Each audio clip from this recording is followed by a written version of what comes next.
یہ صرف تم پر نہیں، تم سے پہلی ان امتوں پر بھی فرض قرار دیے گئے تھے، اور اس لیے فرض قرار دیے گئے کہ تاکہ تم اصحاب تقوی میں سے ہو جاؤ، متقی لوگ ہو جاؤ، پرہیزگار ہو جاؤ۔ ماہ رمضان یا روزوں کا بے شمار مقاصد میں ایک مقصد جو ہے وہ آدمی کا تقوی حاصل کرنا ہے۔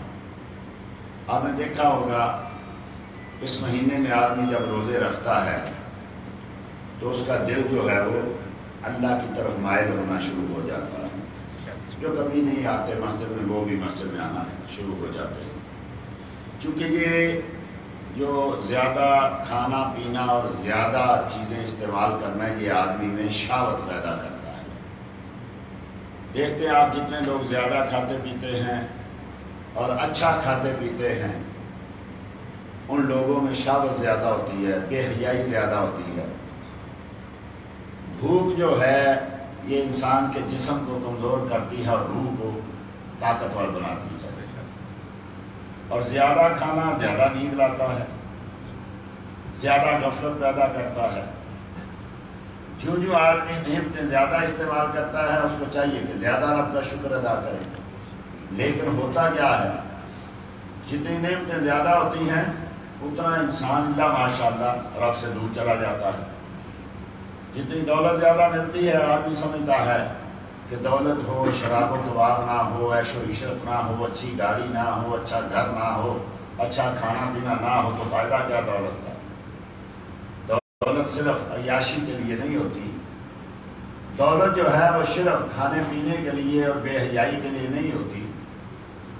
رب کریم نے یہ آزمائش پیدا کی ہے، وَلَنَبْلُوَنَّكُمْ بِشَيْءٍ مِّنَ الْخَوْفِ وَالْجُوعِ وَنَقْصٍ مِّنَ الْأَمْوَالِ وَالْأَنفُسِ وَالثَّمَرَاتِ۔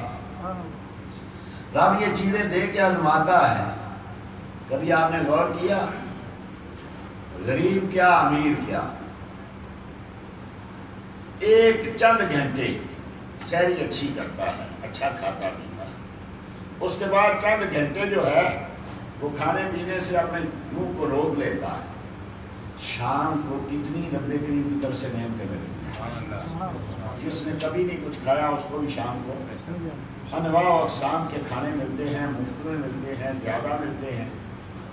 ذرا غور کریں کہ اگر 4 گھنٹے 5 گھنٹے 10 گھنٹے 15 گھنٹے 16 گھنٹے ہم نے اللہ کے حکم سے اپنی زبان کو روکا ہے، کھانے پینے سے روکا ہے، تو اللہ نے اسی شام کو کتنی نعمتیں عطا فرمائی۔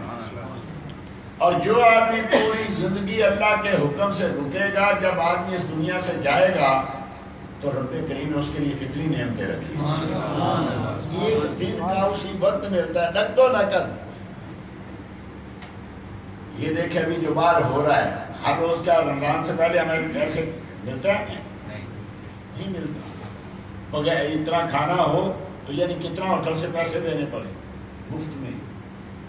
رب ہمیں یہ کہنا چاہتا ہے کہ بندے تو نے چند گھنٹے میرا حکم مانا، جس رزق کے لیے تو ملک و ملک پھر رہا ہے، جس رزق کے لیے تو اپنا دین ایمان بیچ رہا ہے، جس رزق کے لیے تو اپنی عزت آبرو غیرت کو بیچ رہا ہے، جس رزق کے لیے تو جھوٹ بولتا ہے، رشوتیں لیتا ہے، سود لیتا ہے، وہ رزق اسی شام تجھے اتنا مفت میں دے دیا جاتا ہے۔ اگر تو 40 سال گزارے گا میرے حکم کے مطابق تو دیکھ میں تیرے لیے کیا کیا نعمتیں اس بات کے رکھتا ہوں۔ مصطفیٰ کریم صلی اللہ علیہ وسلم نے ارشاد فرمایا کہ روزہ دار کے لیے 2 خوشیاں ہیں، 2 فرحتیں ہیں۔ ایک خوشی نقد و نقد، روزہ دار جب روزہ کھولتا ہے تو خوش ہوتا ہے۔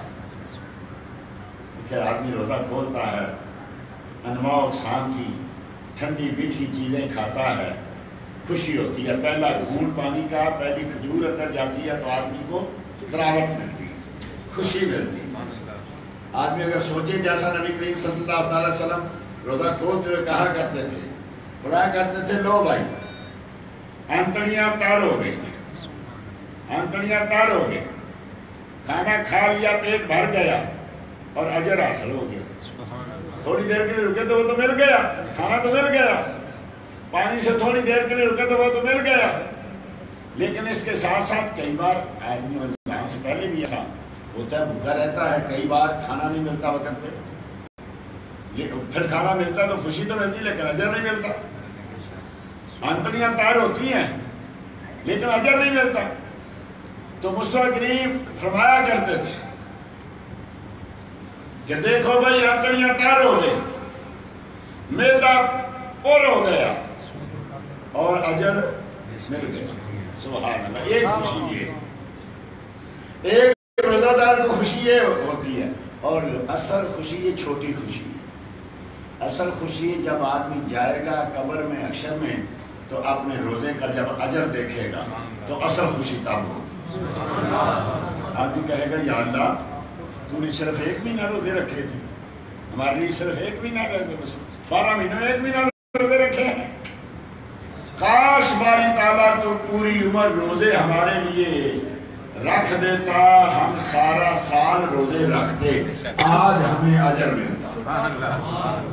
لیکن چونکہ جتنا کیا اتنا ہی ملنا 1 مہینے کا ہے تو آدمی اس وقت پریشان ہوگا۔ آج تو آدمی کہتا ہے نا جلدی کہیں گزر جائیں، یا کئی لوگ کہتے ہیں آئیں نہ، لیکن جب اجر دیکھے گا تو پھر بھی کہے گا کاش پورے 12 مہینے روزے ہوتے۔ مصطفیٰ کریم صلی اللہ علیہ وسلم نے الصوم جنہ، روزہ جو ہے یہ ڈھال ہے، جیسے آدمی لڑتا ہے نا، پہلے جب لڑائی ہوتی تھی تو ایک ڈھال ہوتی تھی، ایک ہاتھ میں تلوار ہوتی تھی، ایک ہاتھ میں ڈھال ہوتی تھی، جب دوسرا تلوار مارتا تو آگے وہ ڈھال کر دیتا تھا۔ آج بھی مورچے بنے ہوتے ہیں، آج بھی جس کو وہ لوہے کی جیکٹ کہتے ہیں، بلٹ پروف جس کو کہتے ہیں، بلٹ پروف جیکٹ کے اگر گولی لگے تو اس پہ اثر نہ کرے۔ روزہ کیا ہے؟ یہ بلٹ پروف جیکٹ ہے۔ آدمی یہ جب پہن لیتا ہے تو پھر شیطان کے جو حملے ہوتے ہیں نا، شیطان اس کو کچھ کہہ نہیں سکتا۔ قدرتی طور پہ مصطفیٰ کریم نے فرمایا یہ تمہاری ڈھال ہے، یہ بلٹ پروف جیکٹ ہے، جہاں چاہو پھرو، تمہیں کوئی دشمن حملہ نہیں کر سکے گا، تمہیں ہلاک نہیں کر سکے گا۔ روزہ رکھ لیا، اب شیطان تم پہ حملہ کرے ہی، رب کریم نے دیکھو کتنا کرم کیا، ادھر چاند طلوع ہوتا ہے، ادھر شیطان کو تالے لگا دیے گئے، ادھر رب کریم سے ندا ہوتی ہے یا باغی الخیر اقبل، کوئی نیکی چاہنے والے آگے بڑھ، جائزہ انعام سامنے رکھا ہوا ہے، آگے بڑھ، بھاگ، پکڑ اس کو حاصل کر، یا باغی شر اکثر، اور برائی چاہنے والے رک جا، تیرے پاس ایک بہانہ تھا، بڑا شیطان خبیث ہے، بڑا یہ مجھے گمراہ کر دیتا ہے، مجھے یہ نماز چھڑا دیتا ہے، مجھے یہ گالی نکلوا دیتا ہے، مجھ سے یہ غیبت کرواتا ہے، مجھ سے یہ گناہ کراتا ہے، ختم، اب تیرا یہ بہانہ نہیں چلے گا۔ کیوں؟ اس لیے کہ ہم نے اس کو بند کر دیا، ہم نے تیرے دشمن کو بند کر دیا۔ آدمی ڈرتا ہے نا، دشمن والا آدمی جو ہے، جس کی دشمنی ہوتی ہے، ڈرتا باہر نکلتے ہو، کوئی گھاٹ میں بیٹھا ہوگا، آگے کوئی دشمن بیٹھا ہوگا، ڈرتا رہتا ہے۔ رب نے کہا لے ہم نے تیرے دشمن کو بند کر دیا، قید کر دیا۔ اب وہ کولو کے بیل کی طرح ہماری عادت ہوتی ہے نا، غیبت، جھوٹ، گالی گلوچ، یہ غلط چیزیں ہمارے خون میں رس بس جاتی ہے، تو وہ شیطان نہیں ہوتا تب بھی ہم اسی ڈگر پہ چلتے رہتے ہیں۔ نشہ کرنے والا آپ نے دیکھا نا، نشے کا وقت ہوتا ہے نا تو پھر وہ تڑپتا ہے، نشہ نہیں کرتا تو تڑپتا ہے۔ ایسے جھوٹ والا آدمی جھوٹ نہ بولے تو اس کو بھی تکلیف ہوتی ہے، غیبت کرنے والے کو ایک لذت لگ جاتی ہے، جب نہیں کرتا تو اس کو بھی تکلیف ہوتی ہے۔ یہ بھی نشے ہے، جھوٹ بھی نشہ ہے، گالی گلوچ بھی نشہ ہے، بے حیائی بھی نشہ ہے۔ تو اب شیطان تو نہیں ہے، پھر بھی آدمی کر رہا ہے کیونکہ اس کو نشہ تنگ کر رہا ہے۔ وہ اسی کولو کے بیل کی طرح، وہ کنویں کے بیل کی طرح آنکھیں بند کر کے اسی جگہ پہ چل رہا ہے. رب کہتا ہے تیرا بہانہ ختم، میں نے اس کو بند کر دیا. اب مصطفیٰ کریم صلی اللہ علیہ وسلم وہ جو مشہور حدیث آپ کئی بار رمضان میں تو یقیناً سنتے ہی سنتے ہیں کہ کریم آقا صلی اللہ علیہ وسلم مسجد میں تشریف لائے، منبر پہ پاؤں رکھا، فرمایا آمین. پھر دوسری سیڑھی پہ پاؤں رکھا، فرمایا آمین. پھر تیسری سیڑھی پہ پاؤں رکھا تو فرمایا آمین. تو صحابہ نے کیا سنا آپ نے یہ کیا عمل فرمایا؟ پہلے تو کبھی ایسا نہیں کیا تھا. پھر جب میں مسجد میں آیا تو جبریل امین نے عرض کی یا رسول اللہ وہ شخص برباد ہو جائے، تباہ ہو جائے، جہنم میں چلا جائے جس کی زندگی میں اس کے والدین یا دونوں میں سے کوئی ایک بوڑھا ہو گیا اور اس نے ان کی خدمت کر کے جنت نہ پائی. اللہ جل مجدہ الکریم نے ہمارے گھروں میں جنت رکھی ہے. باپ جنت ہے، والدہ جنت ہے. جنت و تحت اقدام الامہات، جنت تمہاری ماؤں کے قدموں کے نیچے ہے. کیا مطلب؟ خدمت کر لو. قدموں کی نیچے رکھنے کا مطلب کیا ہے؟ اس کی خدمت کر لو، اس کی غلامی کر لو. باپ تمہاری جنت کیا ہے؟ درمیانی دروازہ ہے. رضا اللہ فی رضا الوالد، اللہ کی رضا تمہارے باپ کی رضا میں ہے. باپ راضی، اللہ راضی. جس کا باپ خوش اس پہ اللہ خوش. کتنے لوگ ہیں اتنی محنت کرتے ہیں لیکن والدین خوش نہیں. ہماری بدقسمتی، جب والدین کو ضرورت ہوتی ہے اس وقت ہم پاس نہیں ہوتے. جب ہمیں ضرورت ہے باپ باپ باپ باپ باپ ہمارے سر پہ، جب ان کو ضرورت ہوتی ہے تو ہم ان کے پاس نہیں ہوتے. اس لیے ہماری یہ بدبختی ہے. فرمایا تمہارے گھر میں جنت. حج کرنے جاتے ہیں، جہاد کرنے جاتے ہیں، تبلیغیں کرنے جاتے ہیں، نیکیاں کرنے جاتے ہیں. کس لیے جاتے ہیں؟ عمرے کس لیے کیے جاتے ہیں؟ جنت کے لیے. حج کس لیے کیے جاتے ہیں؟ جنت کے لیے. جہاد کس لیے کیے جاتے ہیں؟ جنت کے لیے. زکاتیں کس لیے دی جاتی ہیں؟ جنت کے لیے. نمازیں کس لیے پڑھی جاتی ہیں؟ جنت کے لیے. تبلیغیں کس لیے کی جاتی ہیں؟ جنت کے لیے. رب نے کہا کتنا بھولا ہے، ملک و ملک سفر کر رہا ہے اور جنت تیرے گھر میں رکھ دی گئی. تو مسکرا کے خوش ہو کے باپ کو دے، اللہ تجھے ایک حج کا ثواب عطا فرمائے. عرض کی یا رسول اللہ ہم تو ایک دن میں کئی بار دیکھتے ہیں چھوٹا چیز ہے، یہ ایسے کیسے ہو سکتا ہے؟ یہ آدمی باپ کے چہرے کو دیکھے تو حج کا ثواب مل جائے تو بڑا مشکل ہے. صحابہ نے سوچا کہ یہ کیسے ہو سکتا ہے، یہ تو ناممکن ہے. یا رسول اللہ ہم تو ایک دن میں کئی بار دیکھتے ہیں. تو مصطفیٰ کریم نے کہا واللہ اعظم و اکبر، اللہ بہت بڑا ہے، بہت عظیم ہے. تم دیکھتے دیکھتے تھک جاؤ گے، رب کریم ثواب دیتا نہیں. اس لیے والدین کی خدمت کرو، والدین کو خوش کر لو، جنت تمہارے پاس آ جائے گی. دوسرا فرمایا کہ جس کی زندگی میں رمضان آئے اور رمضان کو خوش کر کے وہ جنت حاصل نہ کر لے، وہ بھی برباد ہو جائے، وہ بھی دعا ہو جائے. فرمایا آمین. دعا کون کر رہا ہے؟ جبرائیل امین. آمین کہہ رہے مصطفیٰ کریم صلی اللہ علیہ وسلم. یہ دعا کیسے رد ہو؟ عجابت نے پڑھ کر گلے سے لگایا، دلہن بن کے نکلی دعائے محمد. ادھر محبوب کی زبان سے نکلتی ہے تو جیسے دلہن بن کے نکلتی ہے نا، تو دولہا اس کو جیسے خوش آمدید کہتا ہے، ایسے مصطفیٰ کی دعا ان کی زبان سے نکلتی ہے تو رب کریم کی طرف سے اجابت اس کو یوں قبول کرتی ہے جیسے دلہن کو دولہا قبول. سبحان اللہ. فرمایا رمضان اس لیے آیا کہ تم رمضان کو خوش کر کے جنت حاصل کرو. رمضان جنت لے کے آیا ہے. اس لیے رمضان قیامت کے روز یہ عمل جو ہے نا، برے عمل بری شکلوں میں آئیں گے اور اچھے عمل اچھی شکلوں میں نظر آئیں گے. قبر میں نظر آئیں گے، حشر میں نظر آئیں گے. جیسا آیا کہ جو زکات نہیں دیتا، جو صدقہ نہیں دیتا، اس کا یہ عمل برا عمل جو ہے یہ سانپ کی شکل میں آئے گا. مال جو نہیں نہ دیتا وہ سانپ کی شکل میں بن کے آئے گا. گنجا سانپ، بھائی سانپ تو ہوتا ہی گنجا ہے. سانپ کبھی آپ نے بال دیکھے؟ لیکن فرمایا یہ وہ سانپ نہیں ہے، یہ جہنم کا سانپ ہے جس کے بال ہیں اور اتنا اس کی اتنی عمر ہو گئی ہے کہ عمر کے لحاظ سے وہ بال جھڑ گئے. اتنا زہریلا اور اتنا اس کی عمر ہے. تو وہ ایسے ہی نماز خوبصورت ایک شکل میں آئے گی جیسا حدیث بخاری کی. سبحان اللہ. جب آدمی قبر میں جائے گا نا سبحان اللہ، منکر نکیر آئیں گے اور منکر نکیر آ کے سوال کرنے لگیں گے، دائیں طرف سے آئیں گے تو سامنے ایک نوجوان خوبصورت آدمی کھڑا ہوگا. کہے رک جاؤ، کدھر آ رہے ہو، کیا کہنا چاہتے ہو اس کو؟ کہا ہم اس کو پوچھنا چاہتے ہیں نماز پڑھتے تھے. وہ کہے گا یعنی ہم اس سے سوال کرنا چاہتے ہو؟ کہے گا میں اس کی نماز ہوں. سبحان اللہ. میں آگے نہیں جانے دوں. وہ دوسری طرف سے آئے گا، دوسرا ایک نوجوان کھڑا ہوگا. تو کون ہے؟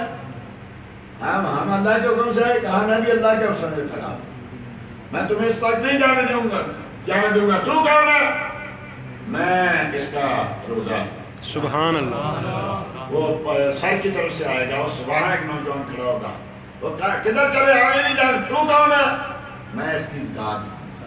پاؤں کی طرف سے آئے گا، وہاں بھی ایک نوجوان کھڑا ہوگا.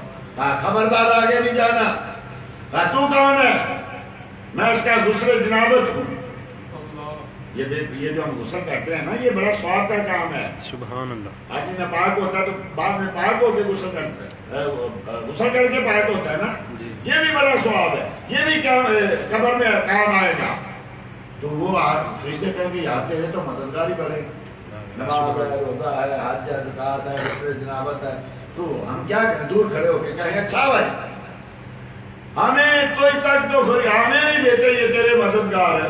لوگ کہتے ہیں وہاں کو مدد کرے، وہاں بہت مددگار ہے. سبحان اللہ. وہاں بہت مددگار ہے. ہمیں یہ آگے نہیں. اچھا چل یار ایک سوال دے، ایک کا جواب دے دے. ہم زیادہ نہیں پوچھتے، ایک کا جواب دے. دور کھڑے ہو ایک کا جواب دے دے. تیرے یہ مددگار قبول کر لیے جائیں گے، نماز بھی، روزہ بھی، حج بھی، زکات بھی، سب. ایک جواب دے دے. کیا جواب؟ ما کنت تقول فی ھذا الرجل. بس یہ بتا دے یہ مدینے والے کے بارے میں تیرا عقیدہ کیا ہے، یہ بتا دے. اگر یہ نہ بتایا تو یہ تیرے سارے مددگار پکڑے جائیں گے اور ان کے ساتھ تجھے باہر نکال دیا جائے گا. جنت میں جائے گا ایک سوال پہ، ایک سوال. آج کل بڑے لوگ سوال ایک سوال پہ جو ہے انعام دیتے ہیں نا. کوئی کار دے رہا ہے، کوئی جناب موٹر سائیکل دے رہا ہے، کوئی پیسے. بھائی ایک سوال ہے، بھائی ایک سوال پہ کار لے لو. رب کہتا ہے ایک سوال پہ جنت لے لو. اور سوال بھی پہلے بتا دیا. وہاں پہلے نہیں بتاتے، سوال بھی پہلے بتا دیا. نہ ایک سوال بھائی قبر میں، ایک سوال پہ جنت. کیا سوال ہے؟ ما کنت تقول فی ھذا الرجل. بتائے سونی شکل والے کے بارے میں کیا کہا. سبحان اللہ. سبحان اللہ. سنی کہے گا یہ میرا محبوب ہے، یہ میرا آقا ہے. تو کہیں گے اچھا چل ٹھیک. اس لیے یہ رمضان آیا ہمیں جنت میں پہنچانے کے لیے. سبحان اللہ. اور تیسری آدمی کہی کیا فرمایا؟ یا رسول اللہ جس کے سامنے آپ کا نام لیا جائے سبحان اللہ. اور وہ آپ پر درود نہ پڑے تو وہ بھی جہنم میں گیا. درود کا منکر بھی جہنم میں گیا. اور دوسروں کو تو پتہ نہیں کیسے پھینکا جائے گا جہنم میں. جو درود کا منکر ہے اس کے بارے میں حدیث میں ہے راد و معان ہے. اس کو جب پھینکا جائے گا نا تو اس کو قدموں سے پکڑ کے نا تو پیشانی کے بال گھسیٹتے ہوئے. درود کا منکر اس کی ناک خاک لوٹ کی جائے گی، خاک کو ناک کو رگڑا جائے گا اور رگڑ کے جہنم میں پھینکا جائے گا. تو اس لیے روزہ بھی رکھنا ہے، والدین کو خوش بھی کرنا ہے اور مصطفیٰ پہ درود و سلام بھی پڑھنا ہے. ویسے بھی درود سلام پڑھے تو عاشق قبول ہو جاتی ہے. روزہ بھی قبول، نماز بھی قبول، حج بھی قبول، جو بھی قبول. صلاۃ و سلام پڑھے مصطفیٰ پہ تو ہر چیز قبول. تو ان دنوں میں زیادہ سے زیادہ ہم غیبت تو کرنی نہیں، جھوٹ تو بولنا نہیں، ہم نے گانا تو سننا نہیں. ہم نے گانا تو بولنا نہیں، ہم نے بے حیائی تو کرنی نہیں، تو کریں کیا؟ کرنے کا کام کیا؟ پہلے ہم یہ کرتے، آپ کچھ نہیں کرنا تو کیا کرنا ہے؟ اب درود و سلام پڑھو، سارا دن درود و سلام پڑھ کے اللہ کے محبوب کو خوش کرنا ہے۔ دعا کریں اللہ جل مجدہ الکریم پوری امت محمدیہ علیہ اصحاب الصلاۃ والسلام کے روزوں کو اللہ قبول فرمائے۔ اس رمضان کے صدقے اللہ مسلمانوں کو اتفاق و اتحاد کی دولت عطا فرمائے۔ مسلمان اس وقت پریشان ہے، شام کے مسلمان، عراق کے مسلمان، لیبیا کے مسلمان، یمن کے مسلمان، کشمیر کے مسلمان، فلسطین کے مسلمان، سب مسلمان اس وقت پریشان ہیں، زخم و زخم ہیں، گھر بے گھر ہو چکے ہیں، در بے در ہو چکے ہیں، چھوٹے چھوٹے بچوں کو شہید کیا جا رہا ہے، ہماری عورتوں کی عزتیں لٹ گئی ہیں، مسلمان اس وقت پریشان حال ہیں۔ مسلمانوں پہ اللہ جل مجدہ الکریم رحمت فرما دے، رمضان کے صدقے ہمیں کوئی عزتیں دوبارہ عطا فرمائے، پھر ہم وہی عزتیں حاصل کر لیں جو سلطان صلاح الدین ایوبی کے دور میں تھی، جو فاروق اعظم کے دور میں تھی، جو صدیق اکبر کے دور میں تھی، جو ان بزرگوں اچھے لوگوں کے دور میں تھی۔ اللہ ہمیں دوبارہ ایسا کوئی لیڈر بھی عطا فرما دے، ہمیں کوئی عزتیں بھی عطا فرما دے۔